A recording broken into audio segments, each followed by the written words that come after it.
बड़ी खबर आ रही है पटना से, जहां पर आरजेडी एमएलसी सुनील सिंह की मुसीबतें बढ़ती हुई नजर आ रही हैं। एफआईआर दर्ज कर लिया गया उनके नाम पर। भड़काऊ बयान देने को लेकर ये मामला दर्ज किया गया है। बता दें आपको कि उन्होंने कहा था कि अगर नतीजे कुछ अलग आए, गड़बड़ी कुछ हुई, तो इसे लेकर नेपाल और बांग्लादेश जैसी हालत कहीं यहां ना हो जाए। जिसके बाद उनके इस बयान पर बड़ी गंभीरता दिखाते हुए अब एफआईआर दर्ज कर लिया गया है। बिहार में नेपाल और बांग्लादेश जैसे हालात हो जाएंगे। कल काउंटिंग में गड़बड़ी होने पर चेतावनी और धमकी जैसे शब्दों का इस्तेमाल किया गया, जिसके बाद डीजीपी विनय कुमार ने एफआईआर की पुष्टि भी कर दी है। कल काउंटिंग में गड़बड़ी होने पर जो चेतावनी दी गई थी आरजेडी एमएलसी सुनील सिंह की तरफ से, पटना के साइबर थाने में एफआईआर दर्ज किया गया है।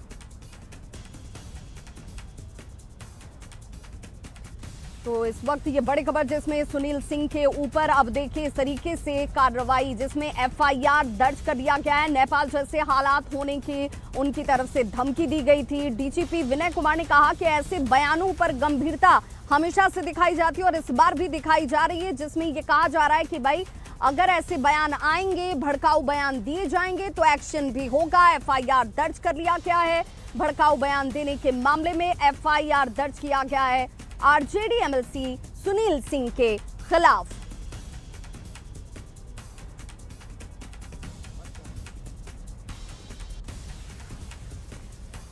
तो देखिए जिस तरीके से, हालांकि एक तरफ दावा महागठबंधन ये कर रहा है कि कल की सुबह बदलाव की सुबह होगी, कल जब मतगणना शुरू होगी मतपेटी से, जब वोट वाला निकलेगा तो वो हमारे पक्ष में होगा। लेकिन उस बीच आरजेडी एमएलसी की तरफ से इस तरीके के बयान के सामने आने के बाद अब इस पर सियासत भी खूब तेज हो चुकी है। इस पर सियासी भड़काऊ बयान देने के मामले में अब एफआईआर दर्ज कर लिया गया है सुनील सिंह के ऊपर। ये कार्रवाई इस वक्त इनके इस बयान को लेकर, क्योंकि ये मानकर चला जा रहा है कि ऐसे बयान के जरिए वो धमकी देने की कोशिश कर रहे हैं और उनका ये बयान जो है वो भड़काऊ है और इसीलिए ऐसे एक्शन की उम्मीद की जा रही है।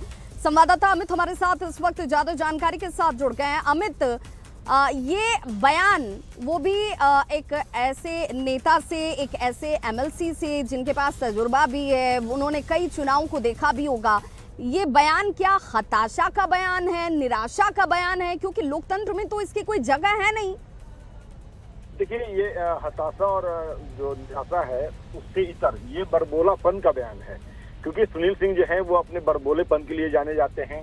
अक्सर वो इस तरह के जो विवादित बयान है वो देते हुए नजर आए, चाहे वो बयान जो है बतौर विस्कवान के चेयरमैन रहते हुए देने की बात हो या फिर विधानसभा सत्र के दौरान देने की बात हो। लगातार सुनील सिंह इस तरह के बयान देते हैं, लेकिन आज जो उनका बयान था वो बिल्कुल चौंकाने वाला बयान है और कहीं न कहीं उनकी अपरिपक्वता जो है वो दर्शाती है कि भले ही राजनीति के वो माहिर खिलाड़ी हो चुके हैं, लेकिन बयान के मामले में वो अभी भी अपरिपक्व है। क्योंकि जिस तरह से चुनाव का समय है और अब कल मतगणना होनी है और उस दौरान उनके द्वारा इस तरह के भड़काऊ बयान जो है वो कहीं न कहीं उनके अब तक की जो राजनीतिक जो रही है उस पर एक सवाल खड़ा कर रही है। और यही वजह है कि इनके खिलाफ एक एफआईआर भी जो है वो पटना के साइबर थाना में दर्ज हुआ है। साइबर थाने की जो एसआई हैं खुशबू कुमारी, उन्होंने ये एफआईआर दर्ज की है और बिल्कुल, और इस पूरे बयान पर बड़ी गंभीरता जो है वो दिखाई गई है। बहुत बहुत शुक्रिया अमित इस तमाम जानकारी के लिए।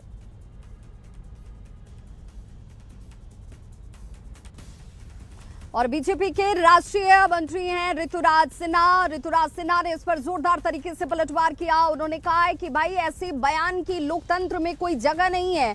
बिहार जो लोकतंत्र की जननी है, वहां पर जनता अपने अधिकारों को जानती भी है, समझती भी है। इस तरह की धमकी का कोई असर होगा नहीं और ऐसी धमकी देने वाले लोगों को बिहार की जनता गंगा में विसर्जित करना जानती है। माननीय एमएलसी साहब ने हद पार की है। उन्होंने कहा कि अगर कल के बिहार के चुनाव का परिणाम उनके पक्ष में नहीं आएगा तो यहां नेपाल और बांग्लादेश जैसा तख्ता पलट का प्रयास करेंगे। मैं अपने प्रिय बंधु सुनील जी और आरजेडी वालों को स्पष्ट कर देना चाहता हूं, ये बिहार है, लोकतंत्र की जननी है।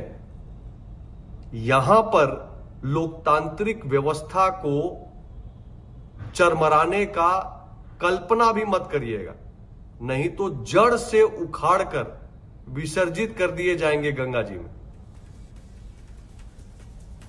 तो देखिए, जैसे ही सुनील सिंह की तरफ से इस तरीके का बयान सामने आता है, उसके बाद राजनीतिक प्रतिक्रियाओं का दौर भी शुरू हो जाता है। बीजेपी के नेता हैं सुरेंद्र सिंह, उनकी तरफ से कहा गया कि भाई ये हताशा और निराशा का बयान है और इस निराशा से साफ जगजाहिर हो रहा है कि ये लोग डर चुके हैं, ये लोग जान चुके हैं कि जनता का मैंडेट क्या है, जनता क्या चाहती है, और इसीलिए इस तरीके के बयान दिए जा रहे हैं। लेकिन लोकतंत्र में न तो इसकी जगह है और ना ही कोई स्वीकार्यता। नाट है, इस तरह के बयान से बचना चाहिए।